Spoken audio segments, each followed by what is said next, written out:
Selamat malam para netizen dimanapun kita berada. Salam inspirasi bagi kita semua. Ya, beberapa kali sebenarnya Pak Purbaya ini menolak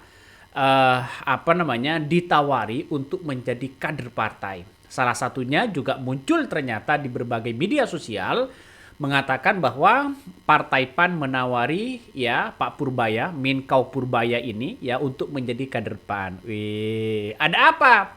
Dari Sekjen PAN, Pak, gimana tanggapannya, Pak? Tertarik nggak Pak sama tawarannya, Pak? Saya ingat dari politik, saya Tapi menanggapi elektabilitas Bapak yang tinggi bagaimana, Pak? Belakangan, Pak? saya ingat dari politik, Mas. Ya. Ada fase bencana, Pak. Apakah karena jangan-jangan elektabilitasnya naik dibandingkan dengan seorang Wapres Gibran, ya, atau bagaimana? Dan terkejutnya lagi begitu kan, partai-partai terkejut kepada Pak Purbaya ini karena elektabilitasnya naik. Padahal ini di kalangan teknokrat begitu. Sedangkan Gibran anjlok, ya, sedangkan Deddy Mulyadi biasa-biasa aja mereka begitu. Jadi mengapa banyak orang yang kemudian mengatakan bahwa Pak Purbaya cocok sekali menjadi ya cawapres?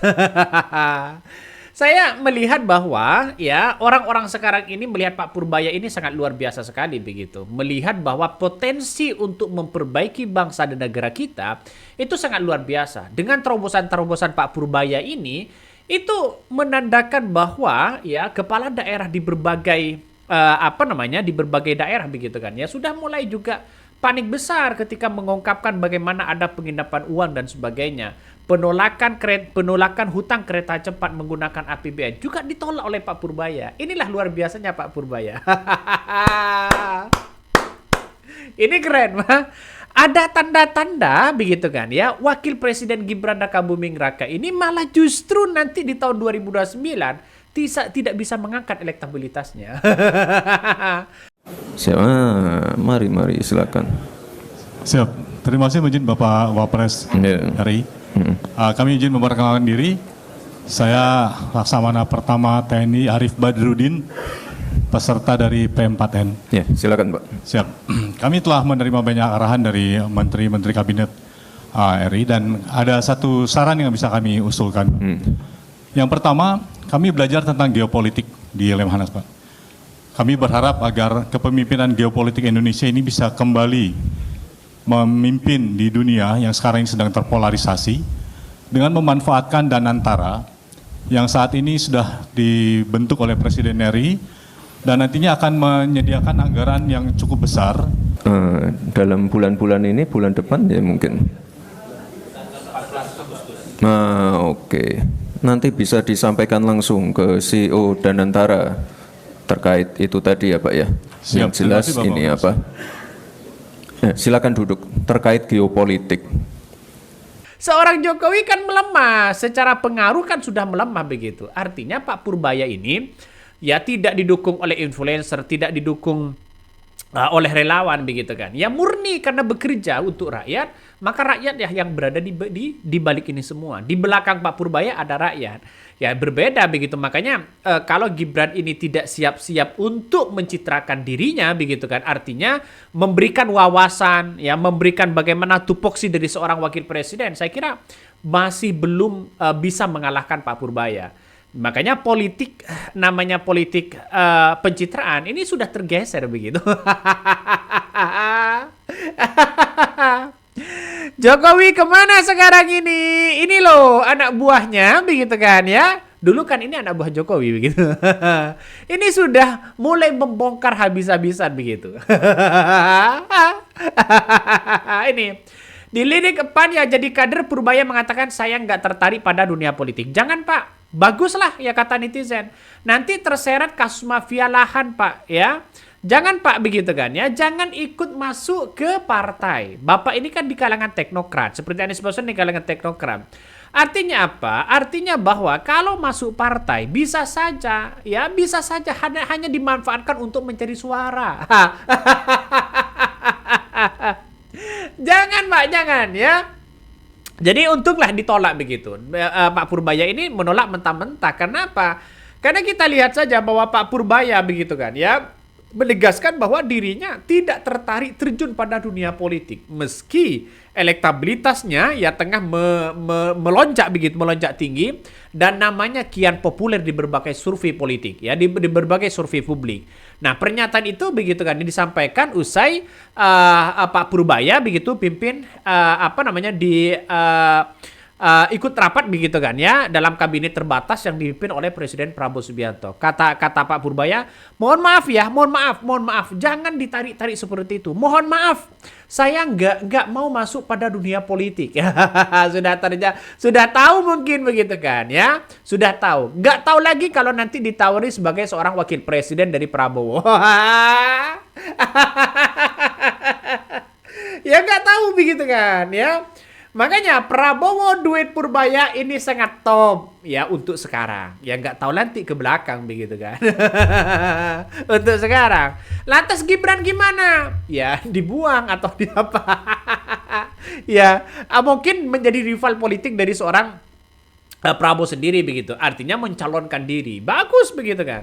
Tapi saya kira begitu sulit nampaknya ya kalau Presiden Prabowo Subianto ini mengambil Gibran. Ya pasti mengambil orang lain lah begitu. Ya, Jokowi nampaknya kecolongan ini sudah. Ya, Jokowi nampaknya sudah kecolongan. Kenapa kok kecolongan? Karena begitu kan ya, Pak Purbaya sebelum dilantik menjadi Kemenkau, menjadi Menteri Keuangan, ternyata Pak Purbaya ini pernah mendatangi Jokowi katanya. Pernah mendatangi Jokowi mengatakan dan meminta untuk membantu perekonomian di era Prabowo begitu. Akhirnya Jokowi mengatakan nggak apa-apa katanya begitu. Waktu itu awal tahun tidak ada yang memberitahu. Saya mau kasih tahu takut. Saya di LPS nggak boleh ngomong begini-begini. Kalau saya sekarang di keuangan boleh lah. Karena kalau LPS tunggu di belakang nggak bisa masuk ke depan. Bulan Februari tahun ini, waktu itu Pak Jokowi masih sehat. Saya ke tempatnya Pak Jokowi. Pak Jokowi, ini ekonomi mau hancur bentar lagi. Itu posisinya di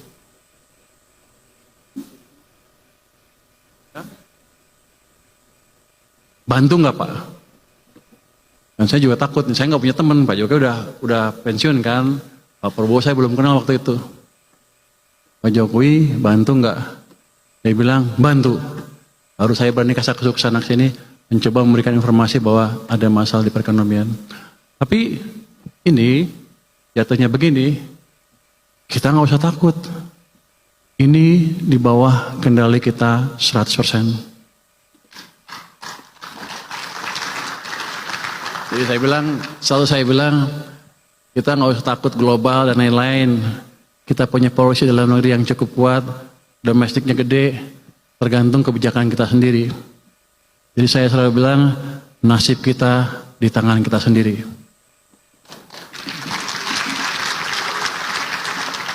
Dan ternyata sekarang ya Jokowi kecolongan di situ.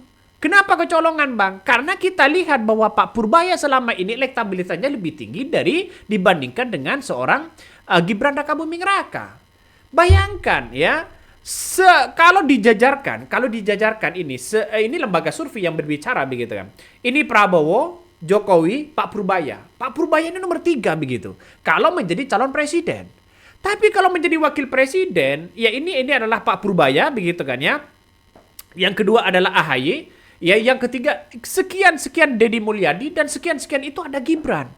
Bayangkan Gibran itu jauh dibandingkan dengan sosok Pak Purbaya ini. Artinya secara tidak langsung bahwa kecolongan berat. Masyarakat melihat bagaimana Pak Purbaya. Bayangkan wajar kalau Pak Purbaya menolak begitu kan untuk masuk di dunia politik. Ya, nggak tahu lagi nanti kalau ditawari begitu. Nih, saat komentar-komentar netizen banyak sekali pro dan kontra ini. Saat ini Menko Purbaya hanya punya satu keinginan, ekonomi tumbuh dan tumbuh. Rakyat ya terbebas dari tekanan ekonomi karena kebijakan yang kurang tepat. Diminta bergabung dengan partai belum ada pikiran. Ya, saya kira ini langkah yang bagus begitu. Makanya semuanya ditolak kalau ingin bergabung atau menjadi kader begitu kan. Ya, dijadikan kader dan sebagainya. Ada yang mengatakan jangan Pak, nanti ya terkontaminasi. Ya, jangan satukan pakaian bersih dengan yang kotor, Pak. Ini salah satu komentar netizen ramai di berbagai media sosial bahwa seolah-olah begitu kan Pak Purbaya ini sudah menolak dengan untuk menjadi kader dari Partai PAN. Ini sangat-sangat luar biasa. Toh, Pak, lanjutkan, Pak. Bagi kami ini jangan tergiur dengan urusan-urusan itu, Pak. Fokus aja dulu untuk membangun rakyat. Kalau di tengah jalan Bapak ya ingin menjadi dicalonkan menjadi wakil presiden begitu kan ya, atau Prabowo yang minta sendiri, silakan, gak ada masalah. Duet Prabowo Gibran. Ini Prabowo, wakilnya adalah Purbaya, menterinya adalah Anies Baswedan, menteri lingkungannya adalah Deddy Mulyadi. Sudah selesai ini. Negara emas di depan mata. Kalau masih ada termol-termol ya yang masih ada di lingkaran istana, ya kita lihat saja, nggak pernah maju negara kita ini.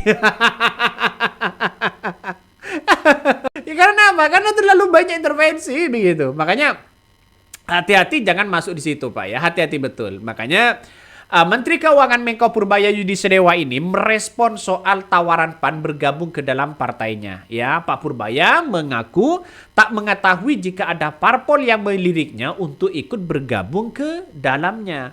Apa? Saya nggak tahu, katanya begitu. Ada tawaran masuk parpol, Pak. Ya kamu dilirik, Pak. Kamu dilirik untuk masuk parpol. Ya, kata Pak Prabowo, saya nggak tahu ini gimana. Ya, ditanya oleh wartawan begitu. Ia menegaskan bahwa dirinya tidak tertarik masuk ke dalam partai politik. Kenapa? Kalau Pak Purbaya masuk dalam partai politik, selesai sudah. Habis reputasinya, Pak. Belum lagi dikritik sana sini. Belum lagi ada buzzernya. Belum lagi kesalahan dikit dikritik, Pak. Ya kenapa? Karena di partai politik tidak ada yang kemudian dicap sebuah kebenaran. Pasti semuanya salah. Karena apa? Karena dicap sebagai partai politiknya. Walaupun orangnya itu benar jujur. Ini yang kita lihat. Makanya Pak Purbaya sudah mengatakan ya seperti ini ya. Menanggapi hal ini, Wakil Ketua DPP PAN Edi Suparno, saat ini elektabilitas Pak Purbaya terus meningkat dan bahkan menyalip sejumlah tokoh populer lainnya. Namun dia menilai Pak Purbaya masih lebih fokus pada tugas profesionalnya di bidang ekonomi ketimbang berpikir soal politiknya. Iya, di situ begitu. Ya, mereka tidak akan tidak akan tertarik masalah itu begitu kan ya. Tidak tertarik masalah soal bagaimana untuk bergabung kepada parpol itu begitu. Nih salah satunya banyak komentar yang ada di berbagai media sosial begitu kan ya, menanggapi soal pernyataan Pak Purbaya ini, dan bahkan masyarakat sudah tahu bahwa Pak Purbaya ini sudah menolak begitu. Saat ditanya soal bagaimana elektabilitasnya kok tinggi, terus kemudian masuk ke partai PAN dan sebagainya. Dan inilah salah satu menurut saya pribadi saya apresiasi yang sangat luar biasa kepada Pak Purbaya yang telah memberikan penolakan secara halus begitu kepada partai-partai itu untuk menunjukkan bahwa dirinya adalah seorang teknokrat, tidak lagi kemudian bergabung sebagai seorang politisi, seorang anggota partai politik begitu. Sama seperti Anies Baswedan. Anies Baswedan berkali-kali ditawari untuk menjadi ya kader PKS kabarnya, untuk menjadi kader Nasdem kabarnya begitu. Tapi Anies Baswedan ingin menjadi orang yang teknokrat, karena teknokrat ini sekarang ini diminati begitu. Karena apa? Karena bekerja semaksimal mungkin. Ya, Pak Purbaya bekerja untuk rakyat. Ya inilah yang kemudian yang dicari oleh masyarakat itu sendiri. Jadi kalau benar-benar bekerja dengan rakyat, maka Pak Purbaya ini tidak perlu begitu memelihara relawan, memelihara siapapun begitu kan. Karena ada sekarang ini ingin menaikkan elektabilitasnya, ya biasanya relawan yang dibangun, relawan yang kemudian dirawat begitu kan, ya memelihara di situ. Ya nggak tahu siapa mereka, ya tetangga sana begitu. Tapi sekarang sudah tidak naik-naik begitu kan ya. Bahkan ya jangan Pak, entar buat lucu-lucuan nanti. Betul begitu kan ya. Disuruh-suruh malah kalau menjadi partai politik itu begitu. Kalau masuk di partai politik. Kenapa? Jabatannya bukan ketua umum.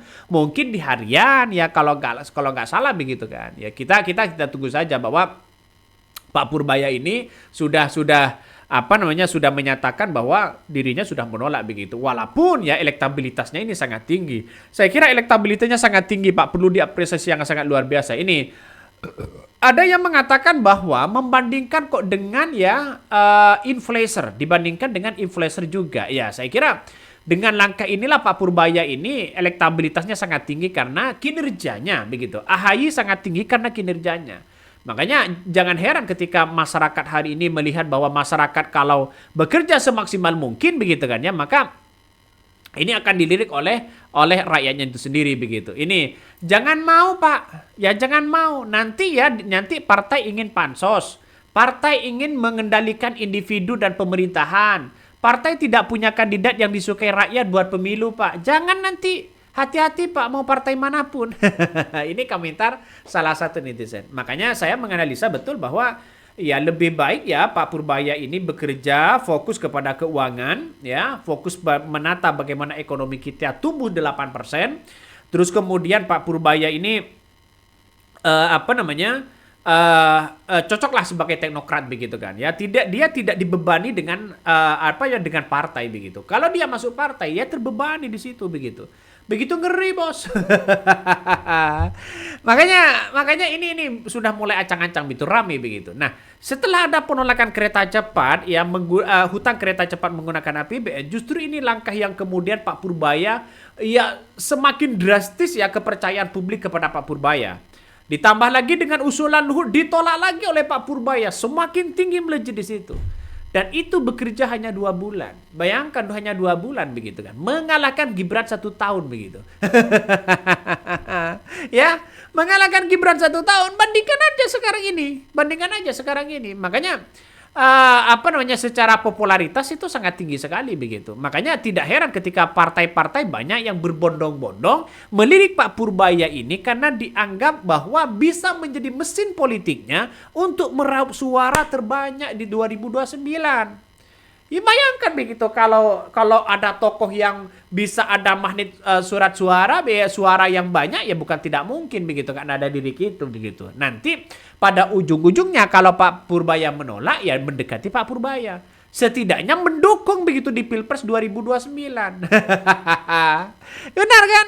Ya gandenglah foto ya Pak Purbaya, gandenglah foto dengan partai itu begitu. Ya sebagai ikut-ikutan aja begitu kan biar ada pengaruhnya dan itu ternyata dalam dunia politik pengaruh. Kalau ada orang tokoh misalnya popularitasnya sangat tinggi lalu kemudian ada calon ya terus kemudian nempel itu ada pengaruh besar begitu kan ya walaupun tidak signifikan tapi ada suara banyak yang kemudian bisa diperoleh. Makanya marketing politik itu di rata-rata ada baliho-baliho besar yang nempel kepada tokoh-tokoh itu. Karena apa? Karena orang yang suka pada tokoh itu otomatis melihat sekejap saja begitu kan ya. Itu sudah mau tidak mau ada di benak dalam diri kita untuk memilih orang itu. Apalagi menjadi anak buahnya.